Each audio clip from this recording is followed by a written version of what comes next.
Então, tudo ok, né, Nilson? Posso começar? Sim, professor, podemos. Pronto. O Nilson está gravando, tá? Nossa aula de hoje, né? Obrigado, Nilson. Eu não estou gravando porque meu computador não tem uma qualidade tão boa para gravar, né? Sejam todos bem-vindos à nossa aula de estágio supervisionado 2. Eu estava fazendo o cálculo e eu vejo que em metade de fevereiro a gente conclui a disciplina, tá? Né? A gente já conclui a nossa carga horária que está prevista. Né? Então, essa semana que vem eu vou passar mais algumas coisas para vocês. Eu vou antecipar logo. A semana que vem vocês vão atualizar, né, esse seminário que vocês prepararam. Tem ali outras atividades, né, 2.3. Aí vocês vão colocar lá no texto, né, descrevendo como foi a participação de vocês em cada seminário de vocês. Né? Por exemplo, o Átila e o Nilson vão apresentar o artigo tal, né, que é o artigo mesmo. Não, vocês vão apresentar um tema, né, do artigo. Não é o Isso, artigo, nós né? vamos apresentar um tema. Isso. Aí coloca o tema que, né, que vocês apresentaram, que é a DBR. metodologia DBR, né? Design Based Research. Aí coloca, né, que apresentaram, coloca as suas visões quanto àquele tema, né? Né, o Attila News também vai descrever na seção 2.3 como foi o que eles perceberam na palestra de cada outra palestra. Então, por exemplo, 2.3.1, a palestra do Átila. 2.3.2, a palestra do Faria. 2.3.3, a palestra do Mutumba. E assim sucessivamente. Cada um faz um comentário da palestra que assistiu e aquele que apresentou também a sua visão daquele que ele apresentou. No final das contas, cada relatório de vocês tem que ter a apresentação, né, do que você ouviu e do que você apresentou na sua palestra, tá? Mas eu vou colocar em detalhes no slide, que eu vou compartilhar depois no final do dia, tá? Isso vai ser a atualização do relatório. Então, a gente dá início, tá, ao nosso seminário, né? Eu quero parabenizar todo mundo pelo esforço, né, que cada um teve de produzir, ler os textos, é, e de aprender sobre esses temas. Então, o primeiro seminário de hoje vai ser o do Nilson, né? Ah, não, é o do Mutumba. As sequências didáticas, né? Então, Mutumba, você tem 10 minutos aí para fazer sua apresentação, tá? E no final os meninos fazem as perguntas, tá? A gente faz essa ordem, tá? Os colegas apresentam e no final pergunta, tá? Então, Mutumba, você tem a palavra, tá?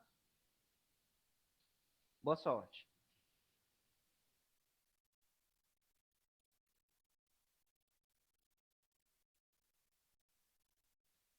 Mutumba, se tu estiver falando, a gente não tá escutando, viu?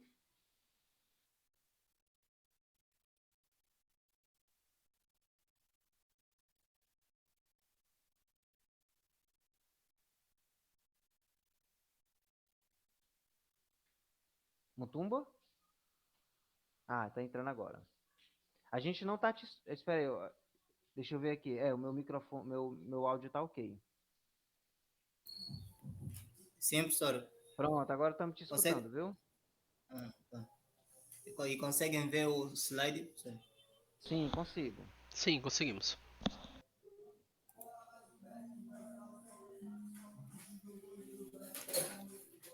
Sim, eu posso dar já a continuidade, né?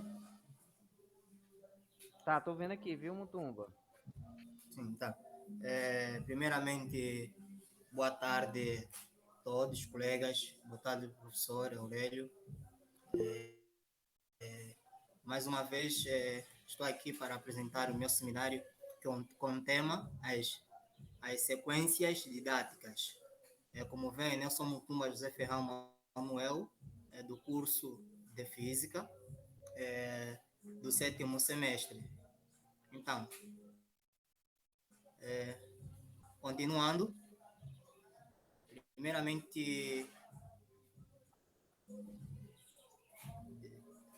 primeiramente eu falarei sobre a introdução, sobre as sequências didáticas. O que é sequências didáticas na verdade? Como introdução eu trouxe que a sequência didática está presente na aprendizagem, né?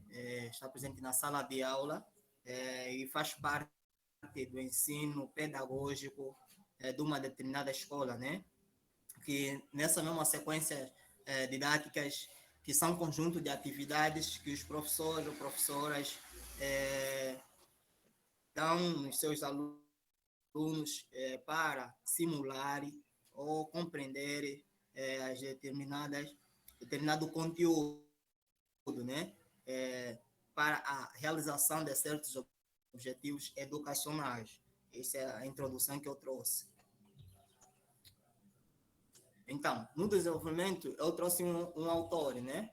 Segundo esse autor, ele define que é, de acordo com Zabada, né? Ele define que a sequência didática é um conjunto de atividades, né? E ordenadas, estruturadas, e também que articulam ou realizam objetivos educacionais, e também a mesma sequência didática são princípios de conhecimentos que os professores adquirem para passar o mesmo conteúdo aos estudantes, né? Isso daí. Continuando, né?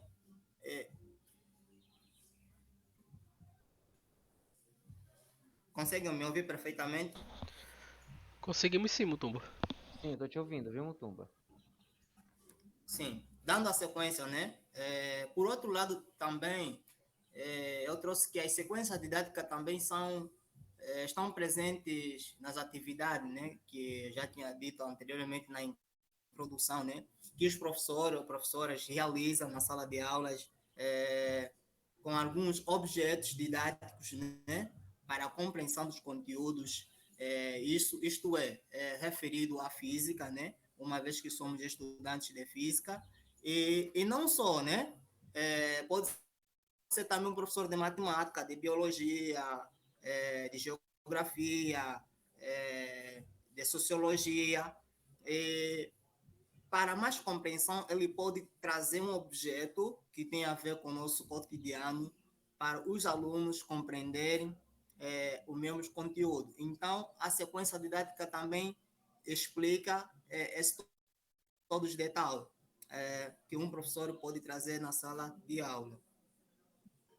E também trouxe mais um autor, né, que de acordo com o Coutinho, né, ele diz que para o desenvolvimento das sequências didáticas não se restringem a uma disciplina, a um conteúdo, e são apresentados como complexos enrolados em tramas em que as fronteiras entre o que é científico, social, econômico e político são abolidas em favor de um olhar de totalidade sobre os problemas e situações.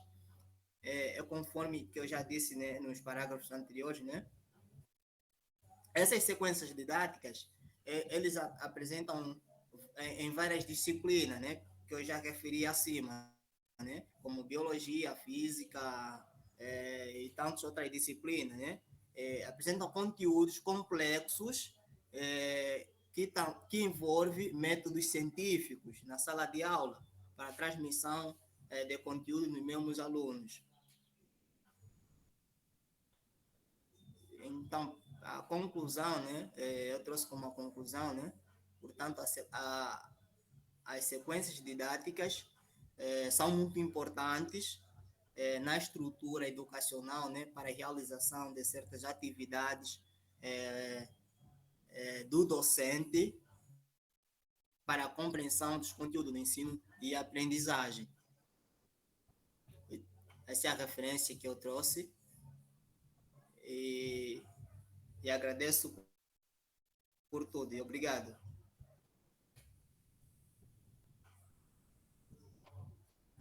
Um instantinho, gente. Bota 45. Um instantinho, gente.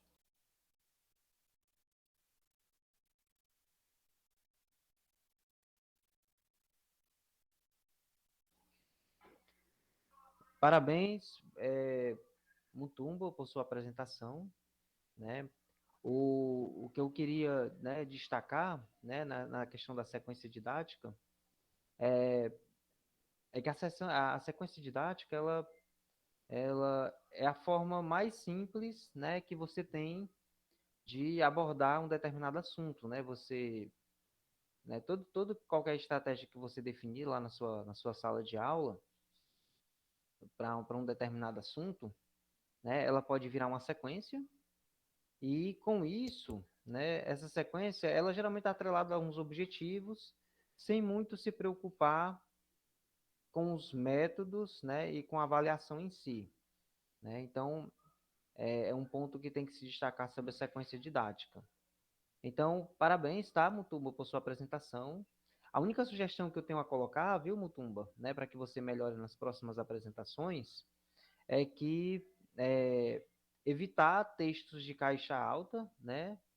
A gente sabe que na linguagem, né, das apresentações textuais, textos em caixa alta, né, ela tem uma representatividade como se fosse grito e tal, né, falando alto, né? E outra sugestão, né, é evitar o uso de muito texto, né, colocando pontos, né, tópicos nos slides, tá? Então, no demais, né, tá de parabéns, tá, por sua apresentação. E agora, eu abro também o canal para alguém tirar alguma dúvida. Alguém tem alguma dúvida sobre a apresentação do Mutumba? Que queira se manifestar? Não? Oi, Faria. Pode Professor, falar. eu só tenho a dizer que parabéns ao colega, né, por ter enfrentado esse desafio, né. A apresentação dele foi ótima e deu para compreender. Então, de momento, eu não tenho nenhuma questão para fazer. E obrigado por essa abertura, professor. Obrigado pela atenção de todos. Ok, Faria. Então, agora, com a palavra, né, o Nilson e o Átila, eles vão apresentar a metodologia DBR, né, que é o Design Based Research. Né? O Nilson e o Átila têm até 20 minutos, né, para realizar sua apresentação. Então, com a palavra, o Nilson e o Átila. Boa sorte. Ok, obrigado, professor. Boa tarde, pessoal. Boa tarde, gente. Vou apresentar aqui a tela.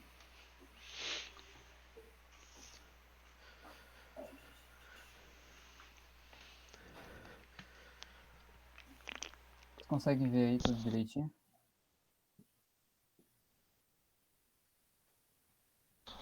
Tô vendo, viu, Sim, Nilson, a estamos vendo apresentação? tudo. Show, show. Vamos começar. Bom, primeiramente, boa tarde, pessoal.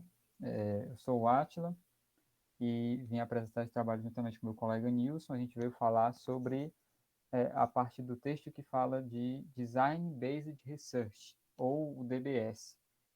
A gente tirou, assim, a nossa apresentação ela é baseada num artigo que fala sobre vários temas, e esse artigo, está aqui o nome dele, né, o título, é intitulado Metodologia do Design Educacional no Desenvolvimento de Sequências de Ensino e Aprendizagem no Ensino de Física, certo? Aqui embaixo é só o nome do artigo em inglês, aqui estão os 4 autores do artigo, Lucas Mesquita, Guilherme Brockington, Leonardo André Testoni e Nelson Studart, é isso mesmo. O que a gente vai apresentar nesse trabalho, né, nesse seminário, o que a gente vai mostrar sobre o DBS? A gente vai mostrar, primeiramente, o que é o DBS, o que é esse Design Based Research, como é que ele funciona e os seus estágios de concepção. Esses estágios de concepção fazem parte ali da maneira como o DBS funciona, certo? Vou seguir aqui. Aqui tem os estágios de concepção que a gente vai explicar mais à frente. Primeiramente, o Design Based Research, o DBR. O que é isso? A sigla Design Based Research, em português, a tradução, significa pesquisa baseada em design, certo? É uma espécie de metodologia de pesquisa. Não é bem assim uma metodologia de ensino, né? Mas sim uma metodologia de pesquisa que faz parte de todo um contexto ali de pesquisa científica. Certo? É uma pesquisa, é claro, o DBR é um método de pesquisar, de fazer pesquisa científica, então, uma maneira como você faz a sua pesquisa ali em relação à ciência da aprendizagem, na educação propriamente dita, e ele tem o foco, né, ele tem o seu foco principal no design, na modelação, na formulação e no teste de intervenções. Então, é uma metodologia de pesquisa que faz o que? Ele produz e testa intervenções. O que são essas intervenções? Né? São soluções ou possíveis soluções, idealizações de soluções de um problema que está se tendo, por exemplo, em sala de aula, digamos assim. Né? Sim. Bom, falando um pouco mais sobre as intervenções em sala de aula, ela tem que ter três aspectos muito importantes no DBR, certo? Ela tem que ser uma metodologia flexível. O que é que significa uma metodologia flexível? Ela possibilita a evolução de ciclos interativos, que é o redesign, certo? A gente só vê o design do DBR, mas ele tem outro processo muito importante, que é o redesign. Você faz o design, você aplica a metodologia, ela não funcionou como você esperava, então você volta para o começo e faz um redesign de tudo que você criou, Isso. com a intenção de fazer com que dê certo do jeito que você quer. Outro ponto muito Exatamente. importante é o processo interativo, que é ajustar o que está no teórico ao que está no prático. Nem sempre o que está lá no livro escrito, na teoria, criada pelos designers, vai ser conseguido colocar no prático. Porque vale levar em consideração que o DBR ele busca refletir uma maneira mais ampla do aprendizado em contextos escolares mais complexos, certo? De estudo mais complexo. E o terceiro Exatamente. ponto é a aplicabilidade dos resultados. Então, não é porque se funcionou nessa sala, eu tenho que pegar o design que eu criei nessa sala e levar para outro grupo de pesquisa, por assim dizer. E eu tenho que conseguir aplicar e tentar chegar pelo menos aos mesmos resultados ou resultados parecidos, para mim poder falar que aquela ali é uma metodologia coerente, certo? Exato. Então, assim, qual que é a base da metodologia de pesquisa do DBR, né? Você tem ali problemas em relação à aprendizagem, tem problemas em relação à educação, alguns problemas, assim, que podem ter vários motivos, por assim dizer. A gente tem vários problemas ali, a gente pega um problema para resolver, vou até passar para o próximo slide, que é que a gente identifica melhor. Não sei se dá para ver aí, está um pouco pequeno, né? Mas, enfim, dá, né? Pois é. A gente tem qual a base do DBR, né? A gente tem um problema aqui, a gente tem você tem ali um problema, você identifica aquele problema e você diz, eu quero resolver esse problema. O que você faz numa metodologia DBR, né? Você vai pegar esse problema e você vai separar as características dele, que são o quê? Por exemplo, você tem um problema na sua sala de aula que alguns alunos eles não conseguem entender o conteúdo que você está dando. Eu estou dando aqui uma aula e meus alunos têm muita dúvida. Então, menos de 50% da sala entende. É assim, um exemplo, né?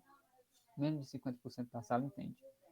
E você vai o quê? Você vai ver qual é o problema, você vai identificar qual é o problema. Depois de identificar, você vai pegar as características daquele problema e vai apontar, né? Vai pontuar as características, vai dizer que problema é esse? É contexto social? É o meu conteúdo que é ruim? A minha aula que não é boa? Eu estou falando pouco, estou exemplificando pouco? O que eu estou fazendo que não dá certo? Depois de você pontuar as características, você vem aqui para as possibilidades de intervenção, você vai procurar meios de solucionar aquele problema que você tem. A partir daí, você tem alguns resultados. Né? E quando você pega esses resultados, você analisa, né? Você vai analisar esses resultados e vai ver, funcionou? Sei lá, meus alunos não estavam conseguindo entender, levei um experimento para a sala. Assim, estou falando de maneira assim grotesca, né? Só para trazer um exemplo para ficar mais simples de entender. Meus alunos não conseguem entender, levei um experimento para a sala. Funcionou? Aí você analisa, depois, né, você vê o resultado lá, analisa, vê se funcionou. 75% dos alunos agora já conseguem entender o conteúdo. Ótimo. Aí você vai identificar outros problemas, enfim, você vai ver o que você vai fazendo. Se eu vou continuar a ver por que 100% da sala não está entendendo, ou vou partir para outro problema, enfim. E, como o Nilson havia falado, o Design Based Research, né, essa metodologia de pesquisa, DBR, ele tem muito essa questão de ser flexível, de ter um método, de ser uma metodologia flexível, de ser, assim, do processo inteiro, ser interativo. Então não é uma coisa assim que peguei o problema, vou lá para o meu quarto e vou trabalhar nele, não. Vai discutir por fora, ver, assim, presencialmente, né, você vai ver todo o processo, como é que está acontecendo, e depois os seus resultados eles precisam ser aplicáveis e replicáveis. Então, você precisa conseguir solucionar o problema daquele nicho que você estava tentando solucionar, e talvez, né, assim, é necessário, pelo menos é ideal, que essa sua solução que você inventou seja replicável em outras situações, em outras salas de aula, por assim dizer. E agora a gente tem os estágios de concepção. Nos estágios de concepção, tá? A gente não vai falar de todos, porque senão a gente acaba extrapolando um pouco os 20 minutos, mas eu vou falar assim, Verdade. o que eu acho, o que eu e o Atila a gente achou os mais importantes. Por exemplo, a gente pode começar já lá na compreensão, Boa. certo? Porque na compreensão é onde o pessoal que o texto chama de designers, certo? Eles analisam as dificuldades de compreensão do tópico, tá? Então, eles procuram entender o que é que pode dificultar a compreensão do aluno. Eu acho que na disciplina de estágio 2, como eu havia conversado com o Atila, a gente já faz um pouco disso, que é como o professor Aurélio chama de transposição didática. A gente vê que aquilo vai dar um pouco de dificuldade para o aluno e a gente já vai lá e tenta dar uma modificada no jeito que a gente vai falar para o aluno entender melhor, certo? Foi até o que a gente fez na Baltazar, não foi, Nilson? Sim, que a gente fez acho que umas 2 vezes na Baltazar porque a gente percebeu que a primeira metodologia que a gente aplicou não ficou legal. Bom, Isso. depois a gente pode ir na ordem a gente já pode ir para definir nessa fase com a base nos resultados da compreensão, né, da fase anterior. A gente define metas, são definidas as metas, seria como se, vou usar o exemplo do Atila. Numa sala que 50% dos alunos está entendendo o conteúdo, eu vou definir uma meta que eu quero que 70, 80% dos alunos entendam o conteúdo por completo e 20% tenham um entendimento básico que é para mim conseguir me aprofundar em cima deles, fazer eles entenderem ainda mais. Depois a gente vai para o que eu acho que são os dois pontos mais importantes dessa metodologia, que é o construir e o testar. Construir é a primeira fase de implementação do projeto, certo? O construir ele fala um pouco sobre os CIAs, que é um tema de outro Da seminário que vai acontecer apresentação desse agora. Aí a seminário. gente resolveu não entrar muito nela.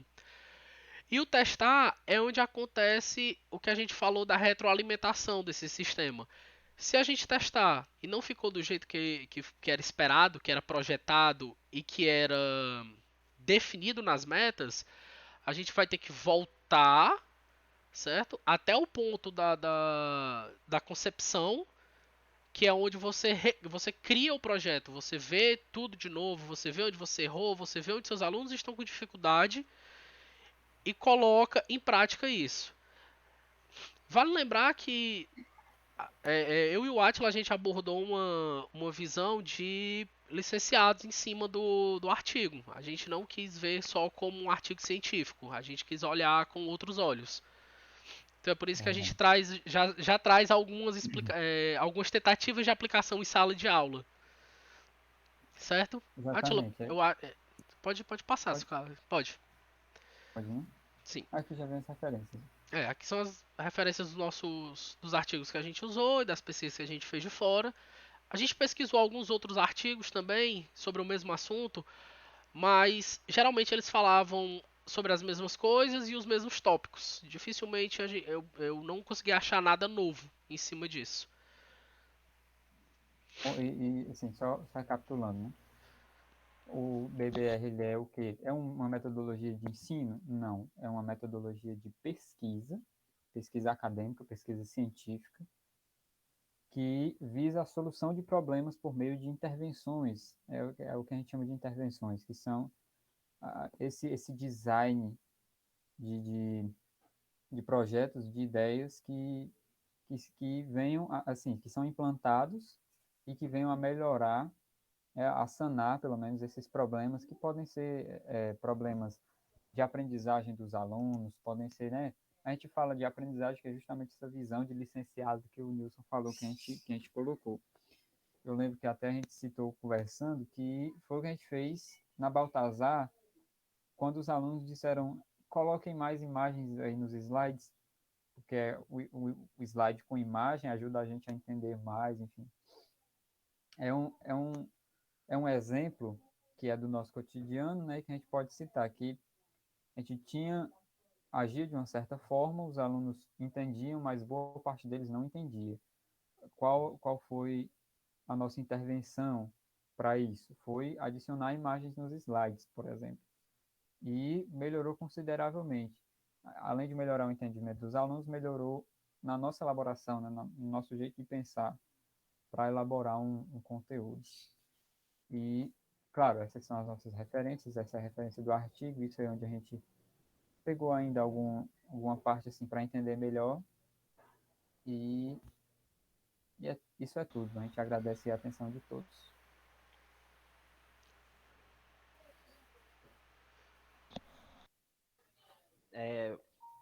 Obrigado, Nilson, Mátila, por vossa apresentação, né? Foi muito bom o que vocês, né, pontuaram sobre o DBR, né? O DBR, ele é uma metodologia de pesquisa e se vocês lembrarem, né, a praxis docente, aqueles textos que a gente leu, né, da Socorro Lucena, você pode transformar a sua atividade docente, né, como um objeto de pesquisa, né? E quando a gente pensa a nossa prática docente como objeto de pesquisa, né, você consegue, né, transformar aquilo que, de certo modo, às vezes pode ser enfadonho, né, ou trabalhoso, né, numa algo que é dinâmico. Ou seja, você transforma na sua prática um modo dinâmico.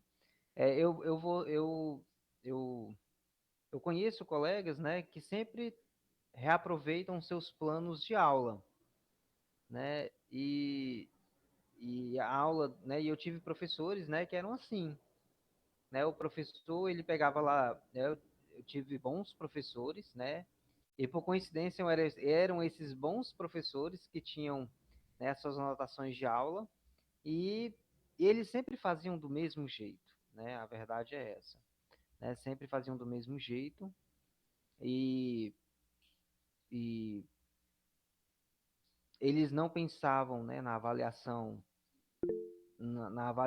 como objeto de melhorar a sua prática. E o que é que acontecia? Os estudantes aqui, o professor sempre aqui, né? Ele passava, por exemplo, ele passava uma prova para a gente, que a gente passava 2, 3 dias para resolver a prova. Quando a gente resolvia a prova, poucos tiravam nota 5 ou 6, a maioria tirava nota bem baixa do que 5, abaixo de 5. E era isso, né? Os estudantes viam essa disciplina desse professor, por coincidência o professor só gostava dessa disciplina, né? Como um como posso dizer, um corredor polonês, né? Uma disciplina muito temida pelos estudantes, né? E sempre cria aquele mito, né? Ah, a disciplina é muito difícil e tal, que o professor X sempre faz daquele jeito, né? E por um lado, né, você pode tirar pontos positivos dessa estratégia, por outro, você também consegue tirar pontos negativos, né? O, quando a gente olha o papel do professor, ele, ele sempre tem que agregar algo novo, né, nos estudantes. Então, qual seria o sentido do professor na sala de aula, né, se ele traduz um conhecimento, né, que esteja como dizer, a percepção, que não atenda às necessidades cognitivas dos estudantes, né? Então você Uhum. vai ter uma disciplina, né, em que ela vamos chamar de medíocre, né? Ela vai ser medíocre no questão do conhecimento, né? Os alunos podem sim passar, porque o professor ele fez algo que seja muito, como posso dizer, simples, né? Ele definiu objetivos muito simples e não conseguiu atingir esses objetivos. Só que ele não fez com que os alunos talvez atingissem os objetivos necessários para aquele conteúdo, né? O que é que eu estou querendo dizer? Né? Eu vou dar um exemplo, né, sobre esse assunto. Vocês foram meus alunos em Física Geral 3, né? Eu lembro, né? Sim. E aquela disciplina ali, ela pode ser dada de muitos jeitos, né? O professor ele pode simplesmente apresentar o fundamento das física das oscilações, né? Não aprofundar no cálculo. E o que é que, né, na minha cabeça, o que é que pode acontecer? Grande parte dos alunos vão ser aprovados com boas notas. Se eu usar o mesmo estilo de avaliação, que é a avaliação aquela de prova, que todo mundo vai lá para a cadeira e resolve a prova. Né? Uma outra estratégia que se pode adotar, qual é? Que foi a que eu adotei. Né? Vocês recebiam lista de problemas que tinham níveis simples, né, médio e difíceis, né? Que eram aquelas questões do Resnick. Né? E com isso criou uma heterogeneidade na disciplina. Né? Ou seja, a disciplina ficou heterogênea. Existiam grupos de alunos que conseguiam se dar melhores, conseguiam bons resultados. Um outro grupo de alunos se esforçava bastante para ter algum resultado na média, e outro grupo de alunos não conseguiam atingir aqueles objetivos. Né? E qual era o meu papel naquele momento, quando você pensa nessa metodologia DBR? É justamente pensar estratégias com que aqueles alunos que estão mais distantes, eles consigam se aproximar. Né? Então, uma maneira de você pensar na DBR é isso, né? É você refletir a sua ação, né? Mas nunca perder os objetivos do conteúdo, de conteúdo, né? Toda essa estratégia que a gente utiliza para melhorar os resultados de aprendizagem, ele não implica em diminuir o nível da disciplina, né? Ele implica o quê? Em criar estratégias adicionais, ou seja, repensar o design, a estrutura daquela aula, para que você possa fazer com que seus alunos maximizem a chance de aprendizagem. Né? E eu me lembro, né, que eu tinha, naquela disciplina, eu tinha um grupo ali de 6 ou 8 alunos, né, com muitas deficiências. E eu sempre dizia, ó, vamos lá estudar. E eu passava uma coisa ou outra, né, tentava dar mais mecanismo para que eles aprendessem, né, até mesmo na aula, com contra-exemplos, para que eles pudessem maximizar as chances, né?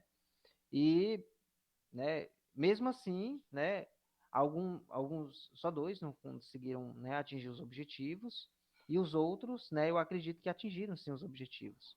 Então, quando você pensa no DBR, você pensa dessa forma, né? É justamente estratégias com que façam com que você pense na sua prática, pense no que pode ser melhorado, né, a depender daquela situação, para que mais alunos possam aprender. Né? Então, parabéns, tá, Nilson? Parabéns, Átila, pela apresentação. E agora, né, a apresentação estava bem preparada, né, tinha as referências. Eu esqueci até de reparar se tinha referência no final do Mutumba. Acho que não tinha, né? Não tinha. Né? Mutumba esqueceu de colocar as referências, viu? Né? Teve, Lembra acho que de teve colocar na um. próxima vez. Tem a referência, professor. Tinha, né? Então, Sim, sim. eu que perdi a memória aqui por um Tá instante. certo, professor, tá certo. Então, obrigado mais uma vez, né? Eu vou dar a palavra agora para o Augusto. Se alguém mais quiser fazer alguma pergunta, né? Está com a oportunidade.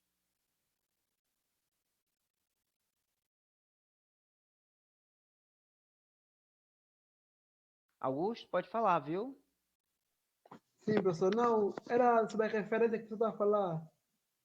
Não, não vou para apresentar, né, professor? Meu grupo, né? Eu não entendi o que você falou, Augusto. Eu estava a falar que o professor disse que o do Mutuba não tinha referência. Eu quis falar que tinha, por isso que eu... Oi, eu peço até desculpa. Na minha cabeça falhou a memória, mas depois eu lembrei, realmente. Sim, Obrigado, viu, Augusto? sim. E Agora desculpa mais uma vez, Mutumba. é o meu grupo, né, professor? Tá certo, eu vou. Deixa eu só perguntar se alguém vai fazer mais alguma pergunta.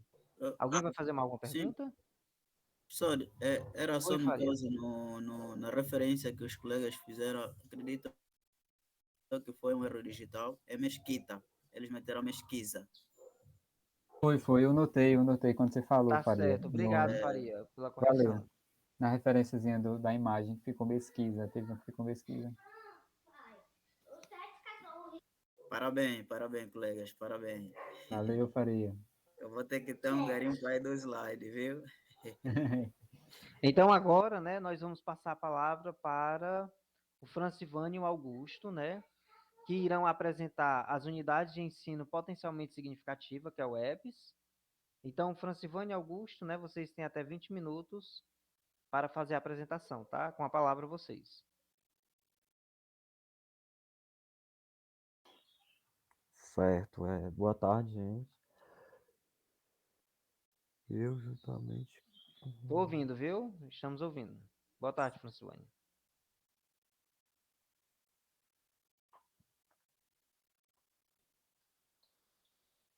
Só tá aqui.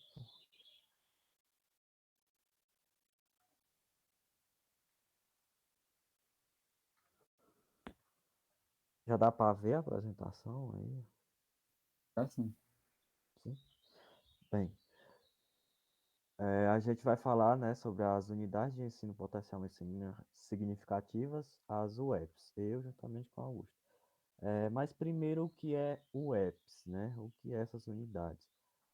As unidades, elas são frequências de ensino fundamentadas nas TAs, que visam atuar como facilitadora da aprendizagem significativa, aquela aprendizagem que vai ter um significado ali do professor e o aluno. Mas o que é TAS, né? Já que eu coloquei esse termo ali. A TAS, ela é uma teoria de aprendizagem, que é o conceito central da aprendizagem de David Ausubel, onde ele coloca que tem algumas condições fundamentais para a aprendizagem. Dentre as. Francivânio, a apresentação não está correndo, viu? Isso, Tá, avisando. tá parada, né? Tá estático. Ainda tá no primeiro slide. Ó, vou coisar que eu botar a tela inteira, eu acho que foi isso. É porque tu compartilhou logo o PowerPoint e depois colocou para apresentar. Faz o contrário. Uhum. Bota para apresentar primeiro e depois tu vem no Meet e compartilha a apresentação. Acho que vai dar certo. Sim.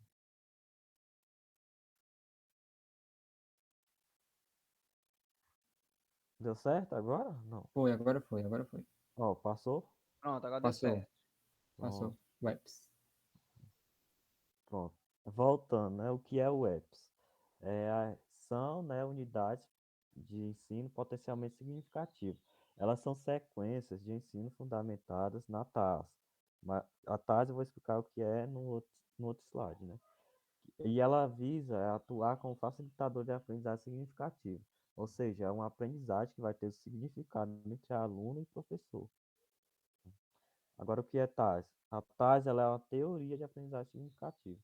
É o conceito central da teoria de aprendizagem do Davis e Ausubel, onde ele coloca algumas condições fundamentais para a aprendizagem.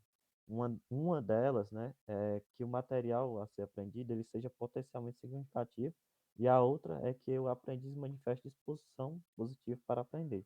Ou seja, ele coloca condições onde tanto o professor vai se beneficiar, como o aluno vai se beneficiar.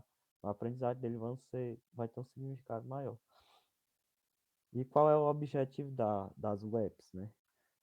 Elas tentam tornar a metodologia a ser utilizada pelo professor com o objetivo de oferecer contributos para a construção de uma aprendizagem cada vez mais significativa. As webs, o resumo das webs, ela faz uma aprendizagem significativa. Ela vai tentar fazer uma aprendizagem significativa. Ela vai botar fórmulas, né, tirar ali a aprendizagem mecânica, onde está você sentado em uma lousa lá e o professor riscando o quadro. Ela vai tentar modificar isso.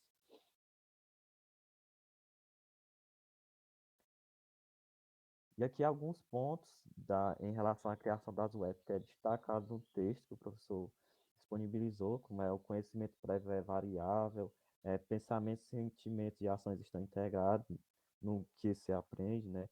São as situações, problemas que dão sentido aos novos conhecimentos, é você fazer o problema ali. Ah, o meu aluno não está aprendendo bem com esse meu método de ensino. Você faz toda uma situação e vê o que você pode fazer para melhorar isso. E a diferenciação progressiva, a interação social, tem aluno que é muito fechado, tem aluno já que é muito desinibido.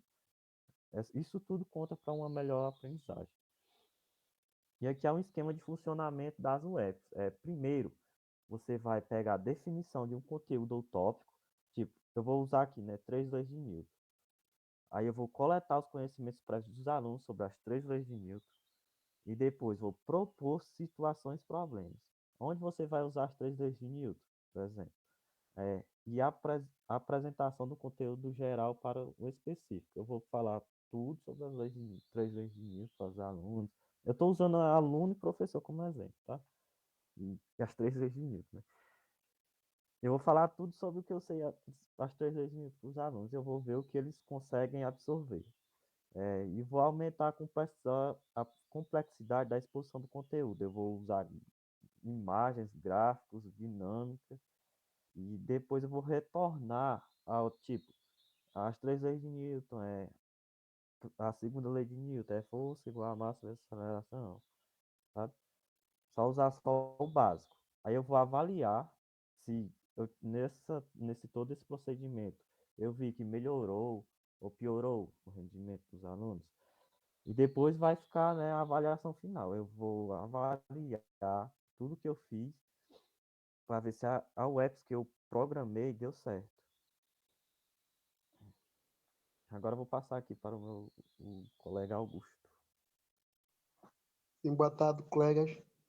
Sim, daqui é o Augusto, né? Também participante do mesmo tema, né? Então eu vou começar, né, por falar sobre a preocupação central, né, durante a elaboração da UEPS, né? Então, que foi a realização, né, da articulação dos conceitos das disciplinas, né? Então, construindo então um trabalho interdisciplinar, de modo que não se restrinja em citações de exemplos, né, isolados de cada disciplina. Então, eles queriam procurar disciplinas, né, tipo assim como o meu colega falou aí da lei de Newton, né? Então, vamos assim no geral, né, falar da física. Queriam procurar disciplinas que interligam-se com a física, né, mas não perdendo, cada disciplina não pode perder o seu potencial, né? Tipo, ele pode vir se interligar com a física, mas fazendo o quê? Também contribuindo, né, para levar o entendimento dos alunos, isso que eles procuraram. Então, uma abordagem interdisciplinar, né, e assim eles tornaram que fizeram que uma abordagem assim, interdisciplinar, né, com que as disciplinas, né, tiveram a característica que de vez de domínio do conhecimento, né, tipo eles fizeram que uma disciplina tenha tipo ela sozinha consegue se comunicar e também com outras disciplinas consegue também complementar o curso, né? Isso que eles tiveram a preocupação, né? Nessa elaboração da UEPS, né? Então, nesse sentido, durante a etapa de planejamento da UEPS, né? Então, buscaram se identificar dentro das situações propostas quais seriam os conceitos disciplinares, né? Que teriam a possibilidade de se articular tanto com a situação proposta quanto entre si. Sim, e também pode passar. Sim. Então, ao definir os aspectos essenciais, né, da implementação da WebS, o autor, né, escolheu alguns pontos importantes, né, que eu queria aqui ressaltar para os colegas, né. Então, só que eu não meti aqui porque são muitos pontos, né, vou só falar aqui, né. Então, primeiro ponto é definir tópicos a ser abordados, né, levando em consideração as vertentes conceptuais e procedimentais. Esse foi o nosso primeiro tópico, né. Então, o segundo que eles escolheram foi propor situações problema em níveis introdutórios e relacionados com os conhecimentos prévios decentes, proporcionando a oportunidade desses elaborarem modelos mentais para solucionar a situação exposta. Tá certo, tá certo, é estático mesmo ou ia mudar o slide? Não botei os pontos no slide, não. Não, não, Ah, não tá certo, botamos pontos porque são muitos pontos, professor. tá certo. Eu decidi só comentar sobre eles. Tudo bem, pode continuar, Augusto. Sim, sim. E o outro ponto é apresentar o conteúdo de forma a incentivar a atividade colaborativa entre os estudantes. E o outro ponto, que é o nosso quarto ponto, é retornar à explicação do conteúdo inserido, relacionando estruturalmente as mais complexas do tema abordado, trazendo relações de diferenças e generalização em relação à situação e problema, promovendo a reconciliação integradora. Sim, então, e o penúltimo tema que nós temos, né, é a guia da conclusão dos segmentos, a diferença progressiva, inserindo novas situações, problema para que seja solucionado de forma colaborativa pelos alunos. E a nossa última, não menos importante, né, que nós temos é a avaliação. A avaliação deve ser fundamentalmente processual, com a absolvição da evidência e do aprendizagem no decorrer do processo. Também sugerem-se a aplicação de avaliação somativa, né, individual, com a proposição de novas situações desafiadoras aos docentes. Sim, outro ponto também que eu queria trazer aqui, pode passar, colega? Sim, é a utilização das webs, né? Então, a sua utilização.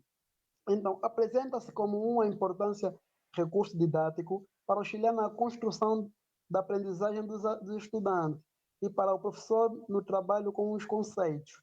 Ainda as webs, em questão de possuir uma característica e planejamento interdisciplinar, demonstra ser possível a adoção da prática interdisciplinar na escola, sobretudo quando se fala dentro da área das ciências da natureza. Então, como nós vamos abordar uma disciplina, né? Então, se é um curso, então essas webs eles vão ajudar em quê? Vão ajudar com que vamos escolher cadeiras, né? Vamos escolher certa disciplina para poder comunicar-se entre si, né? E formar apenas um único curso. Então, como temos a física, temos o estágio que formam também a de física e temos outras cadeiras também que complementam, né? Então, eles fazem que eles ajudam a levar o entendimento do aluno e também ajudam o professor, né, a trabalhar com conceitos assim mais práticos, né, do dia a dia. Sim, pode passar, colega? Sim. Então, a estratégia com a UEPS, né? Então, a estratégia com a UEPS auxilia o professor no trabalho com os conteúdos, né? E possibilita uma maior interação dos estudantes com os conceitos muitas vezes desconectados da sua realidade, né? Então, ela faz o que? Ela pega o aluno, tipo assim, como o meu colega falou há pouco tempo aí da terceira lei de Newton, né? Então, vamos ver que a terceira lei de Newton, né, ele pode ser usado no seu dia a dia, né? Como, vamos ver, ação e reação, né? Então, o professor vai chegar na sala dela, não, ação é assim, reação é assim. Essa é a terceira lei de Newton. Como o professor vai buscar conceitos, né, que o aluno tem na sua realidade, então ele vai fazer o quê? Vai ligar aqueles conceitos que o professor deu com a sua realidade, não. Se eu dar se eu dar um murro na parede, e a parede vai me devolver também esse mesmo murro, então aí se aplica ao conceito de ação e reação. Então, ele vai ser como um mediador, né, para levar um maior conhecimento dos alunos, né? Por quê? Porque o professor soube interagir com a realidade vivida, né, pelo aluno e o conhecimento adquirido na escola. E, nesse sentido, a utilização de temas considerados potencialmente significativos colaboram nessa interação dos estudantes, fazendo com que estes atuem como organizadores prévios e submissões para encorajar de conceitos a serem construídos. Sim, pode passar, colega. Último ponto que eu gostaria de abordar aqui com os colegas, né, é a utilização destas abordagens, né? Então, a utilização dessas abordagens exige um envolvimento maior e mais responsável do professor, né? Por quê? Porque ele é quem vai ter mais que ficar tempo, né, a planejar esse mesmo, essas disciplinas, né? Vai fazer que vai procurar tempo, né? Para planejar quais são as disciplinas que ele vai fazer a ligação para formar uma interdisciplina, né?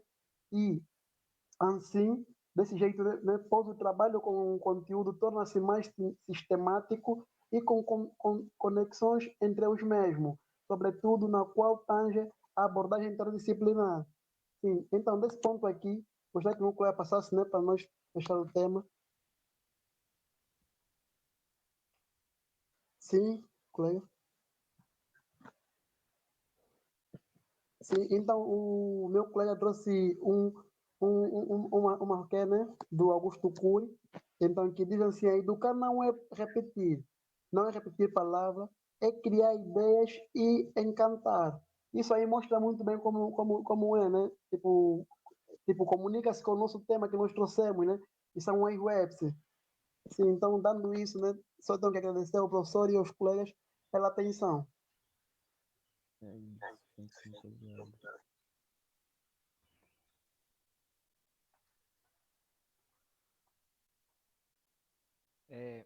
Parabéns, tá, Francivane e Augusto, pela apresentação. É, foi muito boa, né? Acredito que foi um pouco acelerada. Senti falta, viu, Augusto, de colocar os slides desses pontos, tá? É uma coisa a gente ficar ouvindo, mas outra coisa a gente está vendo ali, pelo menos o tópico, para saber o que é que você está falando, né? Naquela parte que você estava falando sobre as principais características. E a UEPS, né? Ela é interessante. Eu não sei se você já tinha escutado falar sobre a teoria de aprendizagem do David Ausubel. Ela trata, né, que a aprendizagem é feita sobre tijolos do saber, ou seja, de unidades, né, de saberes que são potencialmente significativas.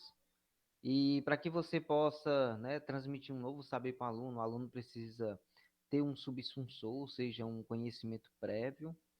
E na teoria de David Ausubel, né, ele pensa, né, que o professor, né, ele deve criar estratégias para que se chegue a esses pontos, né? Ou seja, qual vai ser meu ponto de partida para que os alunos possam aprender, né? Eu não sei se vocês até agora conseguem perceber, né, as diferenças já das três metodologias apresentadas, né? Você tem ali a DBR, que o Nilson e o Attila apresentaram, a sequência didática que o Mutumba já apresentou, e agora o Francivani e o Augusto apresentando a UEPS. Né? Eu acredito que vocês já conseguem perceber as diferenças, né, entre as metodologias, né, que no caso da DBR é de pesquisa, mas quando você pensa no ensino como pesquisa, ela se aplica. E agora, né, eu quero parabenizar mais uma vez o Francivani e o Augusto pela apresentação. Né? Eu faço só esses comentários, né, sobre a apresentação, né? Faltou colocar mais pontos ali, para que a audiência possa perceber o caminho da apresentação. Então, mais uma vez, parabenizo a todos, tá? Muito boa apresentação. E agora nós vamos ter Alguém quer fazer alguma pergunta para o Francivani e para o Augusto?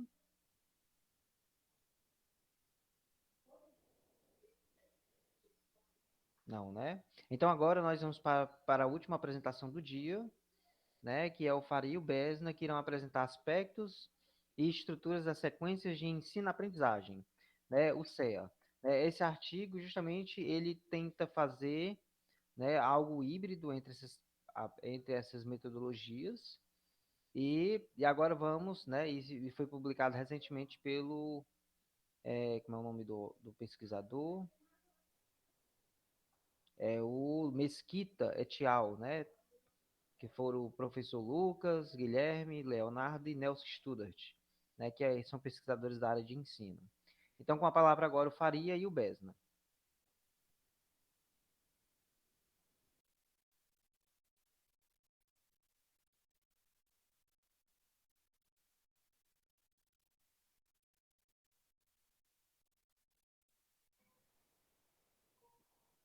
Tá, dá para ver o slide, professor?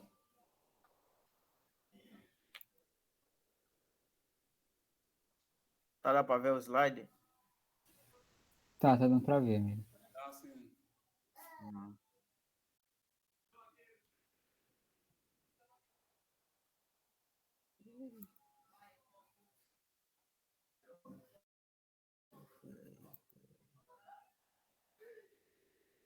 Certo. Vocês tinham falado alguma coisa? Que E meu áudio de repente ficou mudo. Tudo Não, certo, né? Faria e Besna, de repente meu áudio ficou mudo.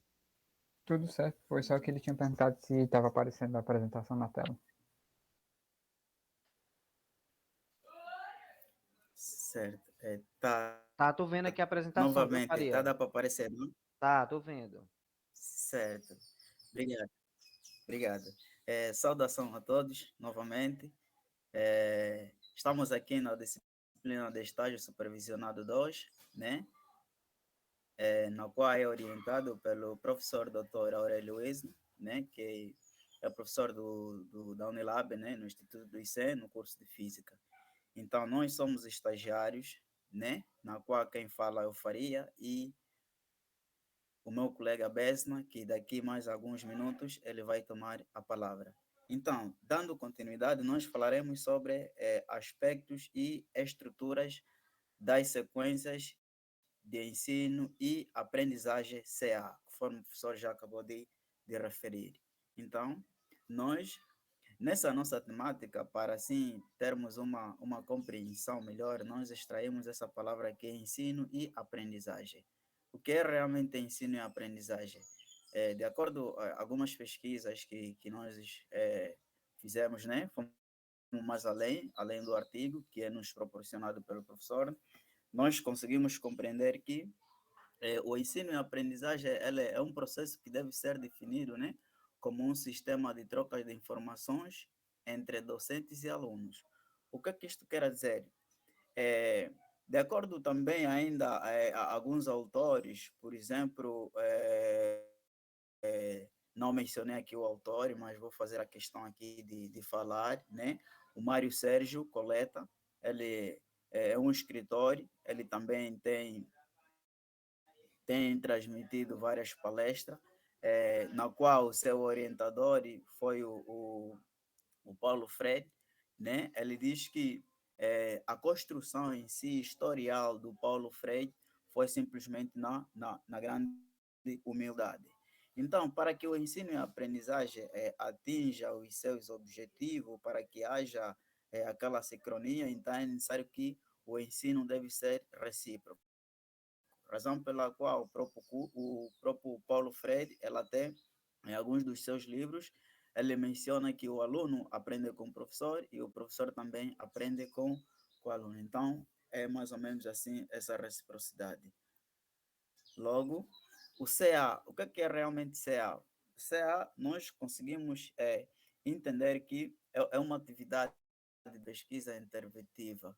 Essa atividade ela é tradicional, né, dentro de uma determinada unidade que é curricular, na qual ela inclui, né, as atividades de ensino e aprendizagem. Então, mais além, nós vamos compreender a própria sigla em si, em cada letra, o que é que significa.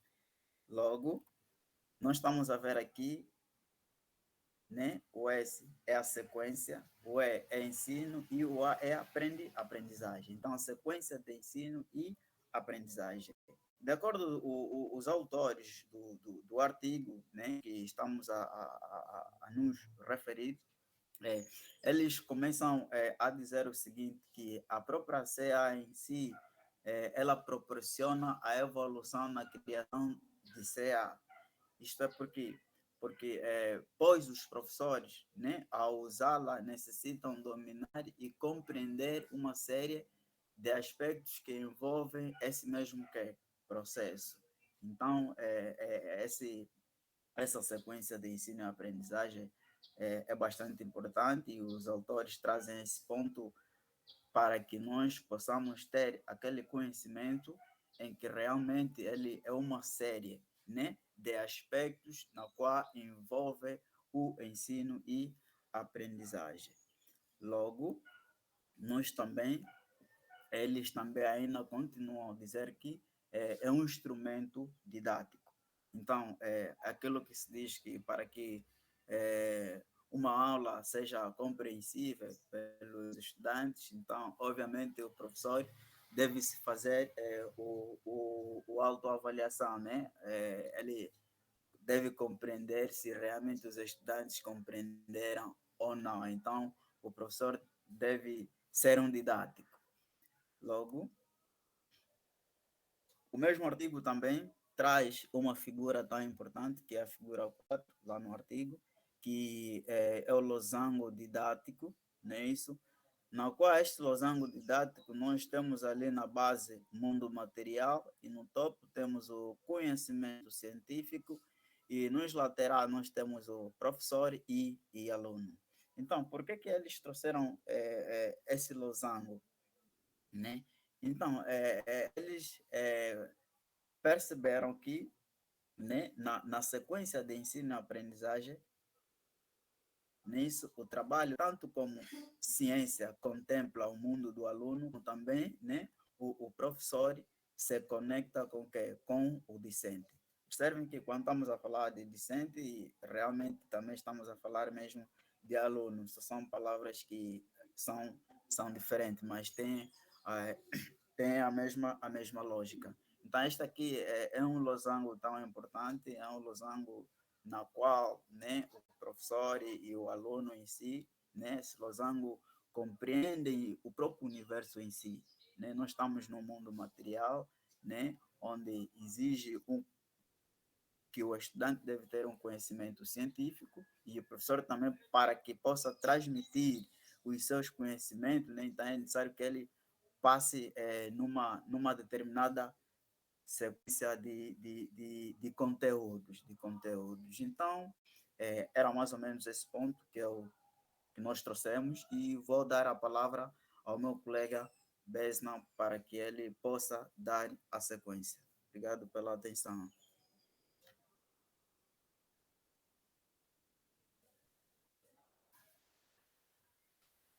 Boa tarde, pessoal. Boa tarde, professor.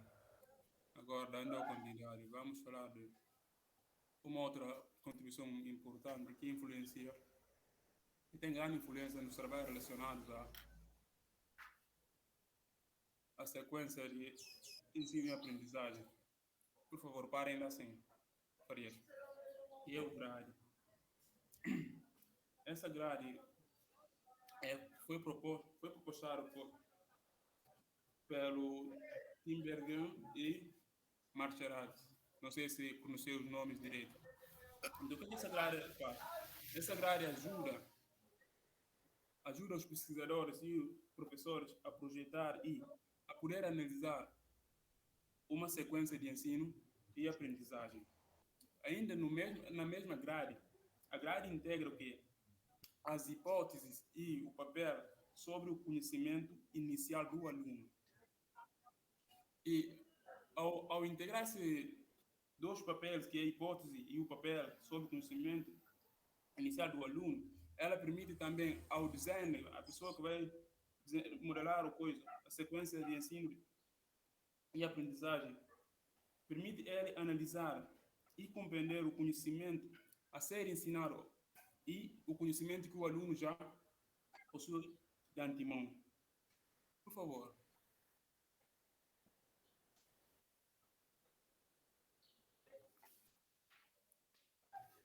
Meu Deus, Farias, só um momento, por favor.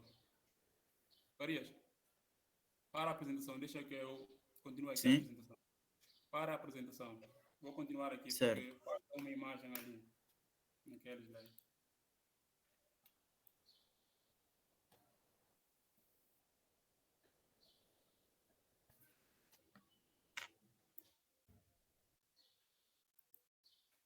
Desculpem, pessoal.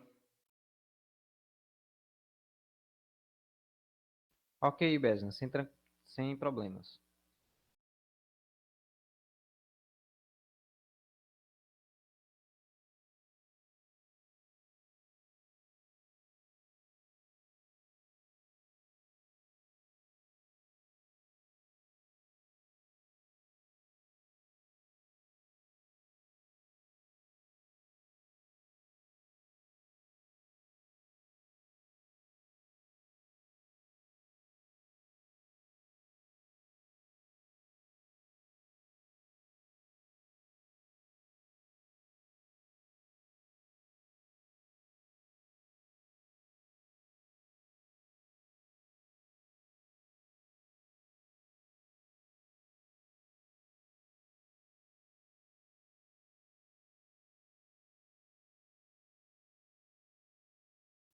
Vesna, tu tá falando?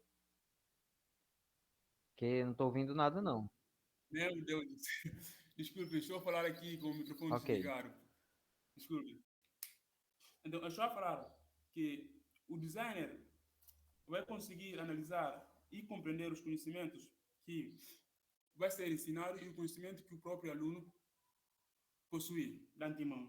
Então, ao analisar esses dois conhecimentos, ele vai poder valorizar a distância entre o conhecimento que vai ser ensinado pelo aluno e o conhecimento que o aluno já possui.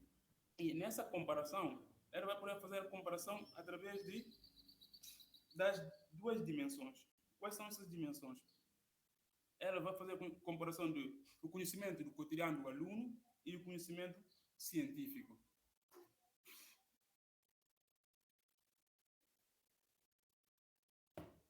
Então, como podemos ver aqui, os tipos de conhecimentos vamos ver aqui na nossa imagem. Esqueci de colocar a referência da imagem, mas é do mesmo artigo que estamos a falar aqui. Os tipos de conhecimentos, esses conhecimentos vão sendo classificados de acordo com o nível de modelagem. Vamos ter aqui dois níveis de modelagem, nível ideal ou nível material. Ou ainda vamos ter a relação entre esses dois níveis. Como podemos ver aqui, não sei se a imagem está dando para ler. Temos aqui, Tá pequenininho, mas dá para ver. temos aqui o conhecimento já adquirido, seguindo o currículo. E temos aqui o conhecimento conhecido a partir da vida cotidiana. Que aqui, no primeiro, temos o conhecimento, podemos dizer, o conhecimento científico. E o segundo, vamos ter o conhecimento do cotidiano do aluno. E no terceiro, vamos ter essa mistura desses dois conhecimentos. Então, temos aqui o nível de modelagem desses conhecimentos. Mas ainda, os autores não pararam com essa discussão aqui, na classificação dos conhecimentos. Ainda aprofundaram essa discussão e introduziram uma nova classificação, que vamos falar aqui da escala temporal. O que a escala temporal faz? A escala temporal determina o tempo que vamos planejar e executar uma certa atividade. Então, ela permite a diferenciação entre o papel de cada componente que estamos vendo aqui nessa imagem. Ainda, dentro da escala temporal, vamos ter o quê? A distribuição de tempos para a aula e para a sequência de ensino-aprendizagem. Essas duas distribuições, para a aula e para a sequência de ensino-aprendizagem, possuem maior tempo de duração. Então, podemos dizer que, por exemplo, quando estamos a fazer uma certa atividade, se a atividade é muito longa ou um pouco complexo, ou também tem um grande número de questionamentos, sabemos que quando é assim, o aluno fica um pouco chateado ou um pouco cansativo. O que vai acontecer? Vai entrar daí uma outra fase de classificação. Vamos ter aqui a ambientação. A ambientação para o estudante. Nessa ambientação para o estudante pode ocupar duas posições. A primeira pode ser na escala temporal, desculpa, duas posições na escala temporal. A primeira vai ser a posição ativa e a segunda a posição cognitiva. O que vai ser a posição ativa? A posição ativa está ligada à realização dos momentos propostos na atividade de forma autônoma, ou seja, o aluno vai ter que improvisar, fazer uma atividade sem que o professor se diga para ele para fazer esse tipo de atividade dessa forma. Enquanto que ao cognitivo refere-se ao desenvolvimento de processos cognitivos do mesmo estudante.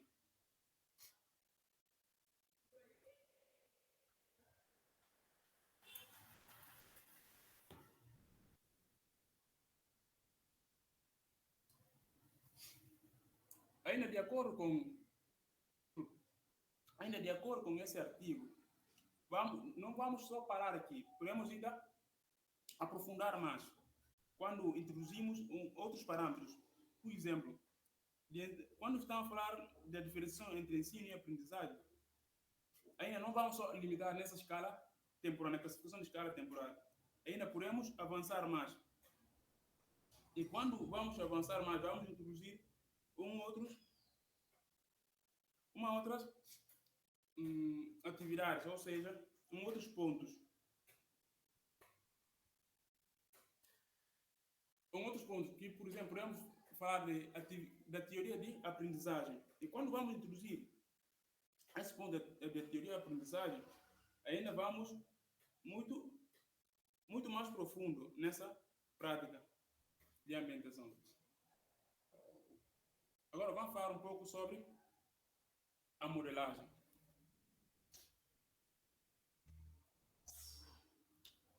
A modelagem das sequências didáticas. Então sabemos que para fazer um certo modelo de qualquer tipo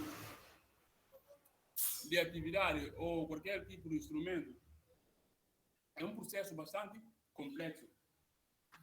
E vai além de só pensar, aqui vamos ter que ter teorias de conhecimentos que vamos usar.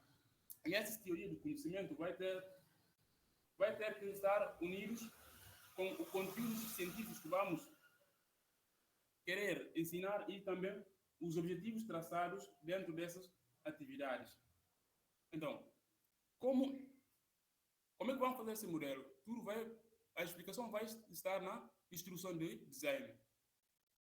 Então, sabemos que a instrução, quando compramos compramos uma mobília para mobiliar a casa, e não sabemos montar, sabemos que porque a mobília vem com a instrução, como quando compramos guarda-roupa para colocar no nosso quarto, sempre tem aquele manual de instrução que vai nos permitir fazer a montagem do guarda-roupa.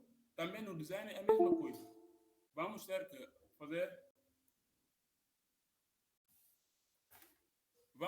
fazer instrução para explicar como é que o design vai ser montado. Mas o design pode auxiliar a compreensão geral de todo o desenvolvimento que vamos fazer.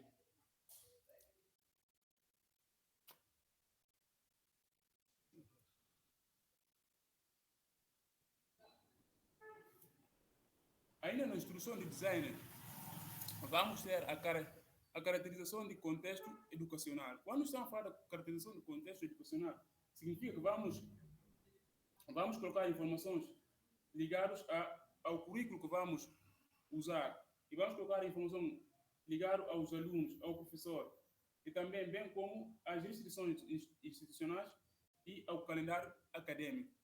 Porque quando pegamos essa instrução, vamos ler, vamos saber o que é que está lá e como é que vamos usar. Ainda a instrução, dentro da instrução, vamos ter que a instrução deve conter os objetivos que se deseja alcançar com designer e também o conteúdo que vai ser ensinado dentro da estrutura do trabalho. Vamos fazer.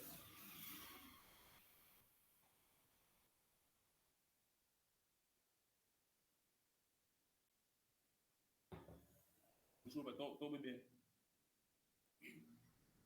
Agora, quando essas instruções foram bem descritas, devem ter grande nível de detalhamento para que todos os processos e estratégias que vai ser usado nesse design possam ser compreendidas para outros professores e outros pesquisadores. E nesse sentido, esse detalhamento pode se aproximar ou se assemelha com a chamada demanda de aprendizagem. A demanda da aprendizagem, o que é que isso significa?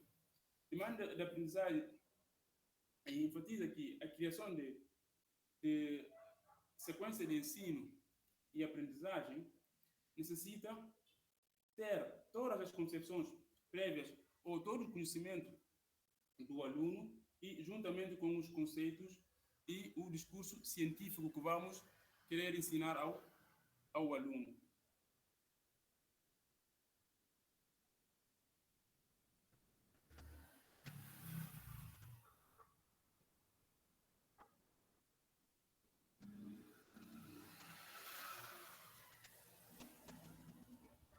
Então aqui, desculpem, eu tenho aqui 2 computadores. Muitas vezes confundo tocar no outro computador para passar as ideias, então é por isso que demora outras vezes. Aqui o papel do professor, o professor tem um papel de destaque na iniciação dos conteúdos científicos que vai ser ensinado para o aluno. E ele vai tentar fazer o quê? Vai tentar ligar esses 2 conhecimentos.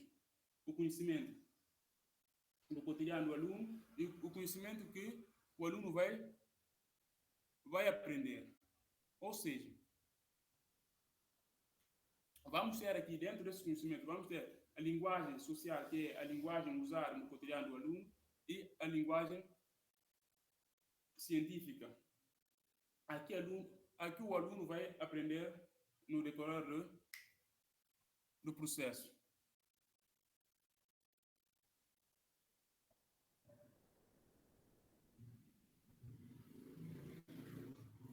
Então, esse designer, o professor vai ter o papel de analisar, o designer vai ter que analisar como essas 2 linguagens se diferem.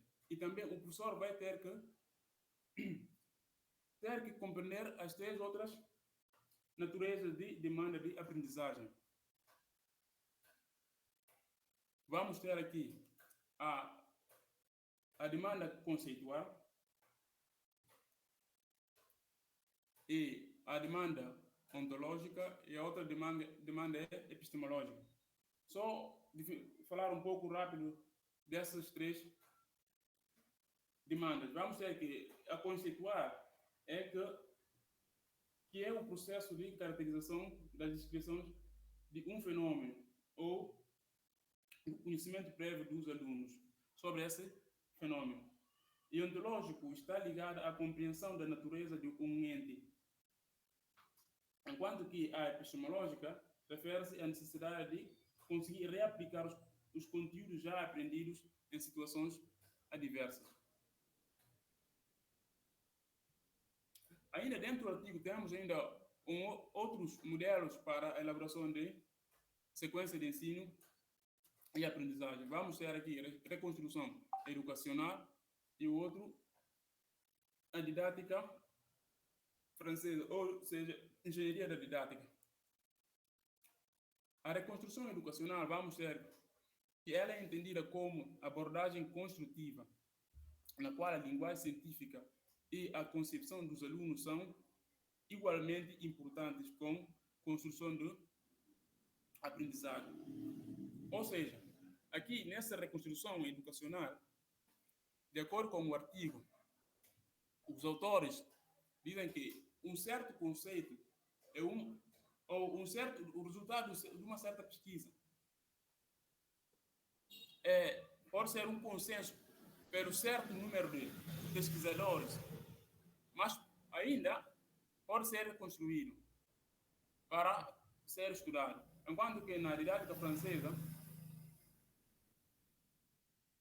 vamos ver que o professor, ao criar sequência de ensino e aprendizagem, deve ter o pensamento semelhante a um engenheiro, pensando em como construir essa sequência didática para que o aluno, com o conhecimento que ele já tinha e o conhecimento que vai ser aprendido durante o processo, não entra em grande conflito.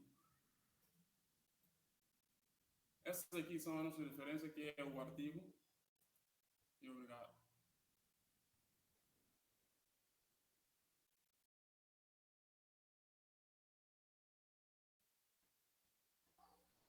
Ok, Besna, né? Obrigado por sua apresentação.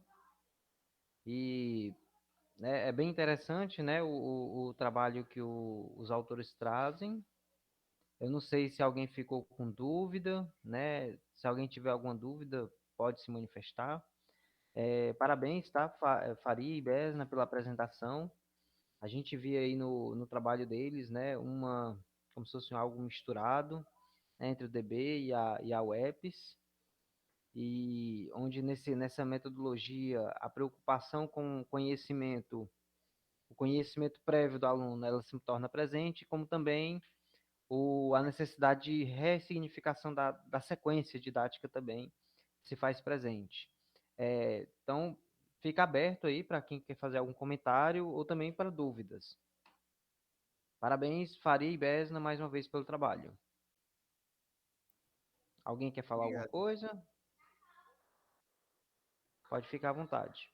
Professor, não sei se os colegas ainda têm alguma pergunta. Senão eu gostaria de tirar a minha dúvida a respeito ainda do artigo.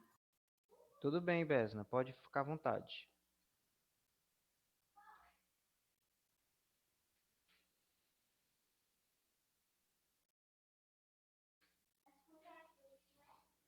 Aqui, sobre essa imagem, na verdade, eu tentei ler, tentei compreender a explicação, como será classificado, como é que é feito essa avaliação desses conhecimentos aqui nessa imagem.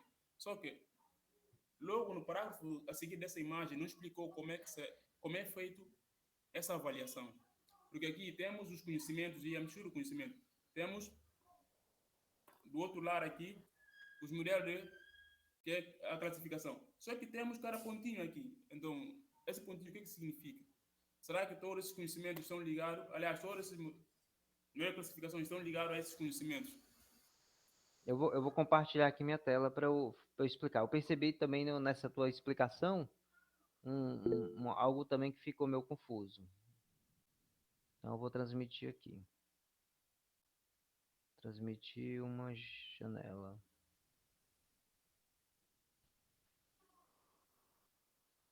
Aqui o artigo. Tá todo mundo vendo aí o artigo na minha tela? Eu estou sim. Sim, professor. Pronto. Essa tabela aí, Besna, né? O que é que os autores querem com ela? É como se fosse uma metodologia para que o professor utilize o CEA, né? Ou seja, ele tenta, porque no ensino de física, né? Você tem a preocupação de ensinar a teoria. Deixa eu olhar aqui para a câmera, que assim eu consigo ver se a minha mão está aparecendo. Ele tenta fazer uma relação entre teoria, que é o mundo teórico, com prática, que é o mundo real.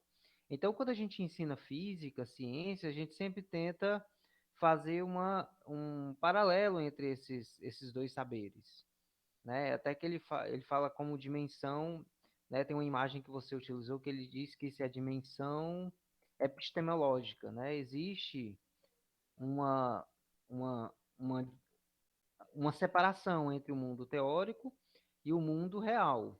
Então, a gente sabe que a física que a gente aprende e que a gente vai ensinar para os nossos alunos não é uma ciência exata, ponto final. A física que a gente estuda são modelos que tentam explicar a natureza através da matemática e de conceitos físicos, né? Vocês sabem muito bem disso. Eu posso citar alguns exemplos, mas eu vou só me limitar a um. Como vocês sabem, né, a relatividade dos movimentos, né? Você tem a relatividade de Galileu, né, dos movimentos, você tem a relatividade de Einstein, né, ou seja, dos movimentos. Então, quando você quer descrever o movimento no planeta Terra, só basta usar as equações de Newton. Você não precisa colocar correções relativísticas. Por quê? Porque as velocidades são muito baixas. Ou seja, o mundo teórico, né, consegue explicar o fenômeno das baixas velocidades na Terra, ou seja, as leis de Newton, as equações da cinemática. Aí, quando você tem objetos que se movem a uma rapidez muito próxima da luz, as equações da cinemática de Newton já não são mais capazes de explicar esse movimento. Então, qual é o modelo que nós usamos? o modelo da relatividade geral de Einstein. Aí eu pergunto para vocês, está errada as equações de Newton? Né? Alguns vão dizer que sim, outros que não. Eu sou um dos que não. Por quê? Porque a física é uma ciência que tenta explicar a natureza. Quando você tem objetos que se movem com rapidez muito devagar, as leis de Newton são coerentes, os modelos das leis de Newton. Quando você tem objetos que se movem a uma rapidez muito grande, aí você não pode mais usar o modelo físico-matemático de Newton, mas agora você usa o modelo das equações de Newton, de Einstein. Por que eu estou falando tudo isso? Porque é essa dicotomia que nós temos ao ensinar física. Então, esse quadro, agora eu vou explicar a sua dúvida, Besna. Esse quadro dá um guia de como deve ser os passos para que uma turma, um conjunto de alunos aprendam. Então, a primeira relação que ele tem é o mundo teórico. O mundo teórico, né? O conhecimento já adquirido segundo o currículo, ou seja, aquele conhecimento que o aluno deveria entender sobre, vamos supor, vamos imaginar que ele está entendendo o conceito de força, tá? O conhecimento já adquirido segundo o currículo, ele conseguiu compreender do mundo teórico? Ah, conseguiu. Aí você dá um cheque aqui. Ah, ele entendeu. Então, no mundo teórico, ele consegue entender o conhecimento conhecido a partir da vida cotidiana, ele consegue entender? Ah, ele consegue. Dá um cheque. E o que é que precisa ser construído? A física? Aí você diz, o que precisa ser construído para o meu próximo saber? O que seria? As aplicações das forças de Newton. Porque ele já entende o mundo teórico. Mas ele só entende o modelo teórico. Quando você vem para a relação entre teoria e modelo, relação entre teoria e os objetos, os eventos, o que é que eu estou querendo dizer? O que é que o autor quer dizer com isso? Né? São as aplicações em si. Né? O conhecimento adquirido, o aluno já consegue ter?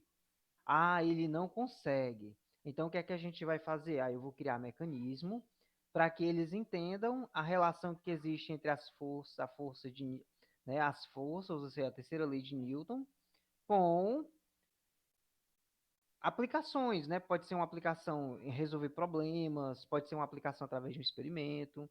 Aí depois que o professor faz isso, né? Ele conseguiu, de modo teórico. Aí depois, a partir da vida cotidiana. Como é que um aluno pode entender a terceira lei de Newton? Da força, da ação, né? Da ação e reação. Um exemplo prático da parede, o exemplo de empurrar uma cadeira. Aí ele consegue entender isso a partir dos meus exemplos? Consegue. Pá.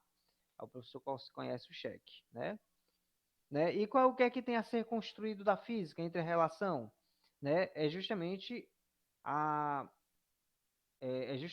a questão desse modelo, dessa teoria, com as aplicações. Quais são as aplicações das leis de Newton? Ele pode empurrar o bloco, ele pode fazer o plano inclinado, tá certo? Então, é isso que se constrói com a física.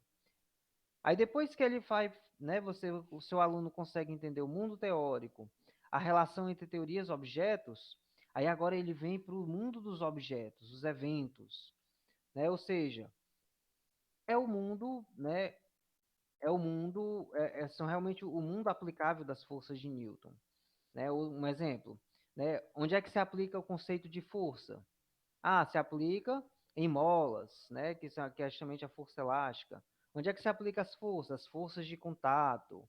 Onde é que se aplica forças? Aí você constrói todo um conjunto de situações em que as forças, né? O conceito de força é usado.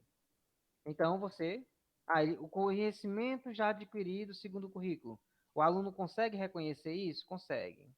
Aí depois, da vida cotidiana, são as aplicações. Um instantinho, gente.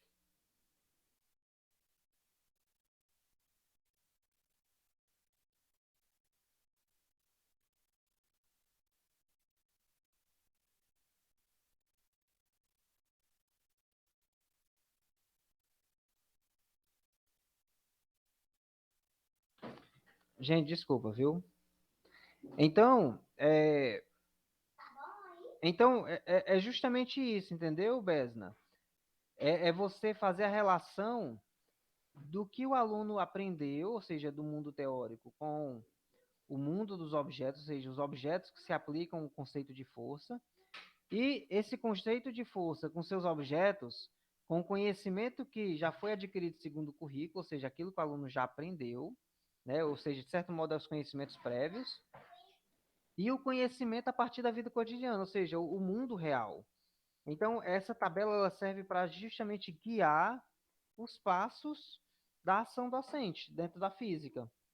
Ou seja, em qual ponto eu preciso trabalhar? Vamos supor que em um determinado conteúdo que você queira ensinar física, os seus alunos estão com dificuldade de saibam relacionar mundo teórico, a relação entre teoria e os objetos e o mundo dos objetos. Eles conseguem entender isso, mas eles não conseguem entender a vida cotidiana, ou seja, a aplicação deles no mundo real.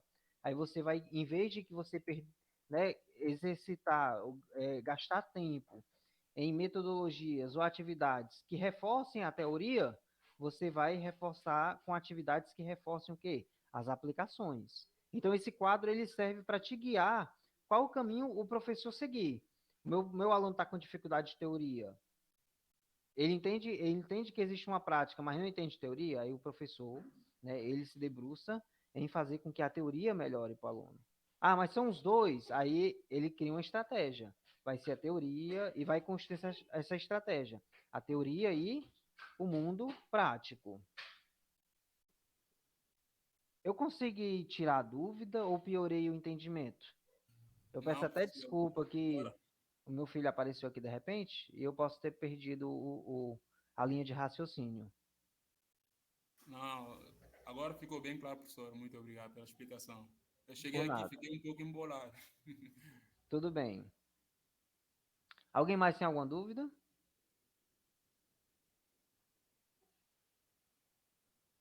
Não? Então Sim, pronto. professor. Ah, pode falar, Faria. É Faria ou Mutuba? Ou Mutumba, Ah, é o Tumba, desculpa. professor. Mutumba, professor. Perdão. Sim, desculpa. Concernente ao meu tema, né? Eu tenho uma dúvida. Como é aplicada as sequências didáticas nos laboratórios de física?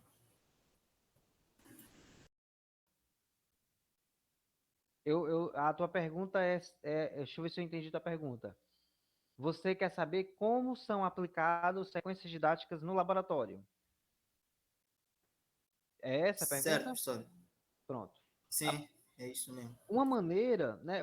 A questão é essa, a sequência didática, ele como posso dizer, é uma estratégia de ensino, né? Que ela, como você já deve ter percebido, ela não está tão preocupada em metodologia e não está tão preocupado em resultados, não vou dizer resultados da aprendizagem, mas sim do fazer. É uma sequência por sequência em si, entendeu? Qual é o objetivo? Tem o objetivo de que o aluno aprenda, tá? Mas lógico que quando você compara com DB, com... Ah, gente, sumiu aqui a mente. O DBR, quando você compara com DBR, compara com EPS, compara com essa tecnologia do CEA, né, realmente você vê que existe limitações. Não vou dizer as limitações, mas ela é bem geral, a sequência didática. Pronto, é isso que eu vou dizer, ela é bem geral. Então, no laboratório, uma maneira que você poderia aplicar uma sequência didática, uma sugestão que vinha na minha mente é a seguinte: meus alunos precisam entender o movimento, as equações de movimento de Newton. Então, como seria uma sequência didática? Seria eu apresentar, vamos supor, dois experimentos, movimento retilíneo uniforme e movimento retilíneo uniformemente variável. Então, você tem duas unidades, né, de conhecimento. Aí eu dividiria essas duas unidades em subunidades. Teoria, MRU, prática, MRU. Teoria, MRUV e prática, MRUV. Então, assim, isso seria uma sequência didática na minha cabeça, entendeu? Mas você pode fazer modificações. Os objetivos dessa prática, né, desse conjunto de aulas, seriam atendidos, que é apresentar os conceitos de MRU, apresentar os conceitos de MRUV, apresentar a teoria, apresentar a prática, você constrói os objetivos da mesma forma, e você vai para a ação, tá certo? Eu consegui responder tua pergunta, era essa? Sim, professor, obrigado aí. Obrigado pela atenção. Por nada. Alguém mais tem alguma pergunta?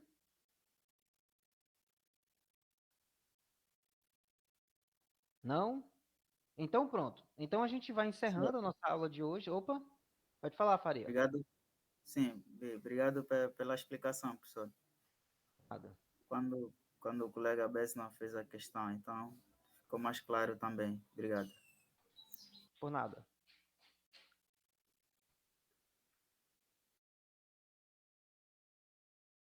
Alguém tem mais alguma dúvida? Ou quer fazer algum comentário? Pode ficar à vontade Professor, também. professor, Oi, Besna. o nosso tópico, eu fiz algumas pesquisas, só que não consegui. Quando você bota eh, sequência de ensino e aprendizagem, você encontra somente essa sequência didática. Não sei se é É uma. do próprio artigo. Esse artigo é inédito. Então vocês ficaram com o tema do artigo. Não, eu sei que é do artigo, só que eu queria saber se é uma nova área de pesquisa ou o quê, porque é difícil encontrar um outro artigo abordando esse mesmo assunto, que é a sequência de ensino e aprendizagem.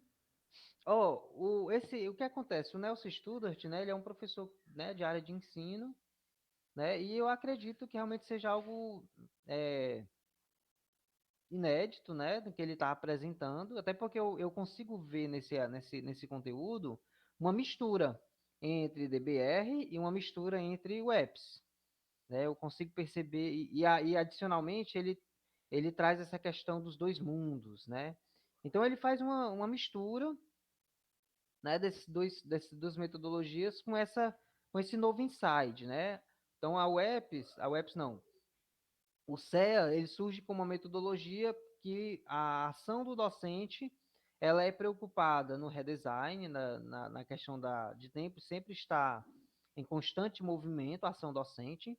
Ele também pensa na questão do conhecimento prévio, porque ele verifica se o aluno consegue entender, conseguiu captar os objetivos da disciplina, os objetivos teóricos, né? Então, ele checa se o aluno está aprendendo, né? E ele traz um ponto adicional que é justamente colocar a compreensão da dicotomia, né? Mundo teórico e mundo aplicado. Então, para mim, surge realmente como uma nova metodologia, né, de trabalho em ensino de física, né? E até lá nas conclusões, né, ele coloca isso como resultado de trabalhos, né, no mestrado profissional de ensino de física, né, vocês sabem que o Brasil ele tem uma rede de universidades que promovem a pesquisa em ensino de física através do mestrado profissional. Então, eu acredito sim que seja uma metodologia nova de ensino, né? Eu acho que não, né, realmente seja diferente, né? Embora esteja em literatura portuguesa, ela realmente é diferente. Pode ser que não tenha fora do país. Eu respondi a tua pergunta, Besna? Sim, professor, e obrigado. Por nada. Alguém mais quer fazer alguma pergunta? Não? Então pronto, gente. Então agora eu agradeço, tá, pela presença de todo mundo na nossa aula de hoje. Eu já fiz a frequência, já coloquei a nota de vocês na atividade, né? Eu quero parabenizar todo mundo pelo esforço pessoal de ler e entender os artigos. A gente está terminando a nossa disciplina, né? Faltam mais 3 aulas, eu estava fazendo a conta aqui. A próxima semana eu vou pedir que vocês coloquem o que vocês assistiram, o que apresentaram na sessão 2.3, tá? E na semana seguinte a gente vai marcar nossos encontros de encerramento da disciplina e divulgação de notas, tá bom? Então, vocês sabem que hoje vocês têm que entregar, né, o, o relatório com a sessão 2.3, já que foi a apresentação da professora Cristina, lá da USP. Alguém quer fazer algum comentário sobre a apresentação da professora Cristina, Professor, do que foi escutado, que queira professor, compartilhar com todo mundo? Pode falar, Augusto. é para entregar hoje. Sim, é hoje o relatório, viu? Sério? Não tá aqui, professor, tá até segunda-feira?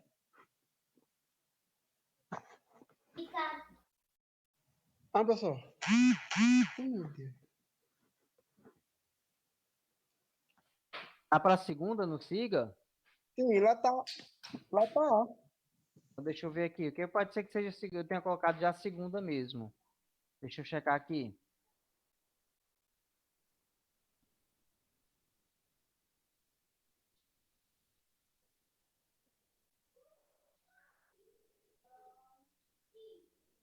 Estágio.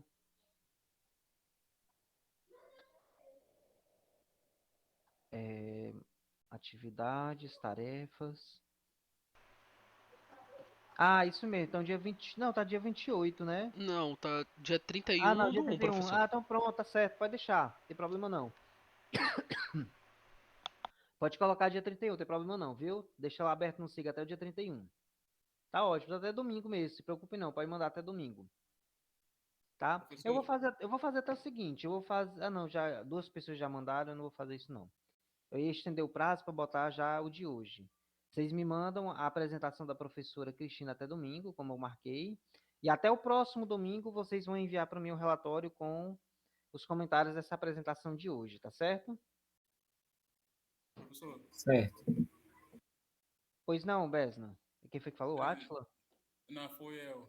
Oi, foi Besna. Oi, Mas Besna. a professora respondeu certo. Sobre o relatório da semana passada, eu não consegui enviar pelo SIGA, enviei pelo seu e-mail, mas não recebi o feedback.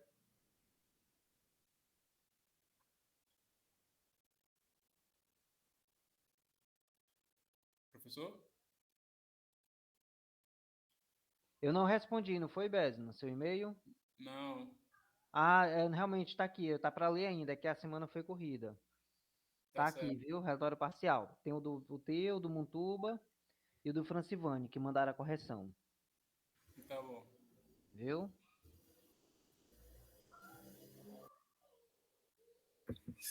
Em caso de Quer falar correção, alguma coisa? desculpa interromper, em caso de correção, pode mandar por e-mail mesmo, professor? Correção, como assim? Isso, por exemplo, eu mandei o último relatório agora, aí o senhor enviou para fazer algumas correções. Aí eu, tipo, corrijo e mando para o senhor, ou eu corrijo e mando no relatório melhorado 2, por exemplo? Assim, se ficou. Algumas pessoas ficaram com nota muito baixa. Eu vi que Isso. não fez o que eu pedi. Aí eu quero que mande por e-mail. Tá Se bom, for tá bom. correções pequenas, manda no próximo. Mas geralmente que quando eu mando uma nota muito baixa, já é para responder logo. Tá Para certo, tá não certo. correr o risco de atrasar. Tá bem, tá certo. Então vou enviar o meu Ok? também. Eu corrigi, mas fiquei com essa dúvida. Mas não, vou deixar para enviar no outro. Aí eu perguntei agora que é para saber. Tudo Com bem. licença. Professor, já posso parar a gravação? Pode, Nilson. Obrigado, viu? Certo, eu já vou disponibilizar também